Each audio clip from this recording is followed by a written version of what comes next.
திமுக முன்னாள் அமைச்சர் செந்தில் பாலாஜியின் சகோதரர் அசோக்குமார் முன்ஜாமீன் கோரி மனு தாக்கல் செய்துள்ளார். தற்போதைய அண்மை செய்தியாக பார்த்துக் கொண்டிருக்கின்றோம். கூடுதல் விவர செய்தியாளர் கிருஷ்ணமூர்த்தி வழங்க கேட்கலாம். கிருஷ்ணமூர்த்தி, தாவேகா எம்எல்ஏவிடம் குதிரை பேரம் பேசியதாக தொடரப்பட்ட வழக்கில் முன்ஜாமீன் கோரி செந்தில் பாலாஜியின் சகோதரர் மனு தாக்கல் செய்துள்ளார். இந்த வழக்கு குறித்தான கூடுதல் விவரங்களை பதிவிடலாம்.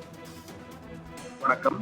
சட்டப்பேரவையில் சபாநாயகருக்கு எதிராக தீர்மானம் கொண்டு வர இருப்பதாகவும் ஆளும் தாவேகா கட்சியின் உறுப்பினராக இருந்தாலும் அத்தீர்மானத்தின் மீதான வாக்கெடுப்பின் போது தாங்கள் சொல்லக்கூடிய நபருக்கு நடந்து கொண்டால் சன்மானமாக 35 கோடி ரூபாய் வரை தருவதாக பேரம் பேசியதாக ஊத்தங்கரை தொகுதி தாவேகா எம்எல்ஏ இளையராஜா சென்னை காவல் ஆணையரிடம் புகார் ஒன்றை அளித்திருந்தார்.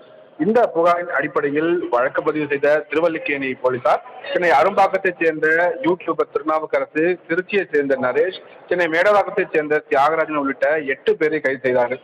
இந்த நிலையில் இந்த வழக்கில் முன்ஜாமீன் கோரி முன்னாள் அமைச்சர் செந்தில் பாலாஜி சகோதரர் அசோக்குமார் சென்னை உயர்நீதிமன்றத்தில் மனு தாக்கல் செய்திருக்கிறார். அந்த மனுவில் தாவேகா எம்எல்ஏவை தொடர்பு கொண்டு பேசியதாகவோ, பேரம் பேசியதாகவோ, மிரட்டல் படுத்ததாகவோ முதல் தகவல் அறிக்கையில் தனக்கு எதிராக எந்த ஒரு குற்றச்சாட்டுகளும் இல்லை எனவும், முன்னாள் அமைச்சரின் சகோதரர் என்ற காரணத்துக்காக அரசியல் உள்நோக்கத்துடன் தனக்கு எதிராக இந்த பொய் வழக்கு பதியப்பட்டுள்ளது என்று அந்த மனுவில் அவர் தெரிவித்திருக்கிறார். இந்த புகாரில் கூறப்பட்டுள்ள குற்றத்திற்கும் தனக்கும் எந்த ஒரு தொடர்பும் இல்லை எனவும், நீதிமன்றம் விதிக்கக்கூடிய நிபந்தனைகளை தான் ஏற்றுக்கொள்ள தயாராக உள்ளதால் தனக்கு முன்ஜாமீன் வழங்க வேண்டும் என்று அந்த மனுவில் அவர் கேட்டுக்கொண்டிருக்கிறார். இந்த முன்ஜாமீன் மனு இன்னும் சற்று நேரத்தில் நீதிபதி குமரப்பன் முன்பாக விசாரணைக்காக வர உள்ளது என்பது குறிப்பிடத்தக்கது. ராம்குமார். கிருஷ்ணமூர்த்தி, தற்போதைய தகவலுக்கு நன்றி. திமுக முன்னாள் அமைச்சர் செந்தில் பாலாஜியின் சகோதரர் அசோக்குமார் முன்ஜாமீன் கோரி மனு தாக்கல் செய்துள்ளார். தற்போதைய அண்மை செய்தியாக பார்த்துக் கொண்டிருக்கின்றோம். கூடுதல் விவர செய்தியாளர் கிருஷ்ணமூர்த்தி வழங்க கேட்கலாம். கிருஷ்ணமூர்த்தி, தாவேகா எம்எல்ஏவிடம் குதிரை பேரம் பேசியதாக தொடரப்பட்ட வழக்கில் முன்ஜாமீன் கோரி செந்தில் பாலாஜியின் சகோதரர் மனு தாக்கல் செய்துள்ளார். இந்த வழக்கு குறித்தான கூடுதல் விவரங்களை பதிவிடலாம். வணக்கம்.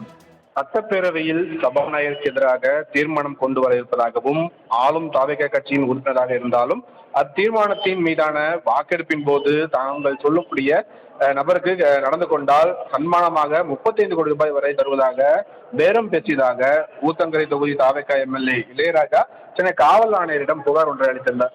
இந்த புகாரின் அடிப்படையில் வழக்கு பதிவு செய்த திருவல்லிக்கேணி போலீசார் சென்னை அரும்பாக்கத்தைச் சேர்ந்த யூடியூபர் திருநாவுக்கரசு, திருச்சியைச் சேர்ந்த நரேஷ், சென்னை மேடவாக்கத்தைச் சேர்ந்த தியாகராஜன் உள்ளிட்ட 8 பேரை கைது செய்தார்கள்.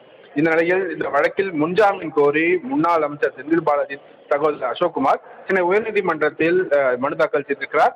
அந்த மனுவில் தாவேகா எம்எல்ஏவை தொடர்பு கொண்டு பேசியதாகவோ, பேரம் பேசியதாகவோ, மிரட்டல் படுத்ததாகவோ முதல் தகவல் அறிக்கையில் தனக்கு எதிராக எந்த ஒரு குற்றச்சாட்டுகளும் இல்லை எனவும், முன்னாள் அமைச்சரின் சகோதரர் என்ற காரணத்துக்காக அரசியல் உள்நோக்கத்துடன் தனக்கு எதிராக இந்த பொய் வழக்கு பதியப்பட்டுள்ளது என்று அந்த மனுவில் அவர் தெரிவித்திருக்கிறார். இந்த புகாரில் கூறப்பட்டுள்ள குற்றத்திற்கும் தனக்கும் எந்த ஒரு தொடர்பும் இல்லை எனவும், நீதிமன்றம் விதிக்கக்கூடிய நிபந்தனைகளை தான் ஏற்றுக்கொள்ள தயாராக உள்ளதால் தனக்கு முன்ஜாமீன் வழங்க வேண்டும் என்று அந்த மனுவில் அவர் கேட்டுக்கொண்டிருக்கிறார். இந்த முன்ஜாமீன் மனு இன்னும் சற்று நேரத்தில் நீதிபதி குமரப்பன் முன்பாக விசாரணைக்காக வர உள்ளது என்பது குறிப்பிடத்தக்கது. ராம்குமார். கிருஷ்ணமூர்த்தி, தற்போதைய தகவலுக்கு நன்றி.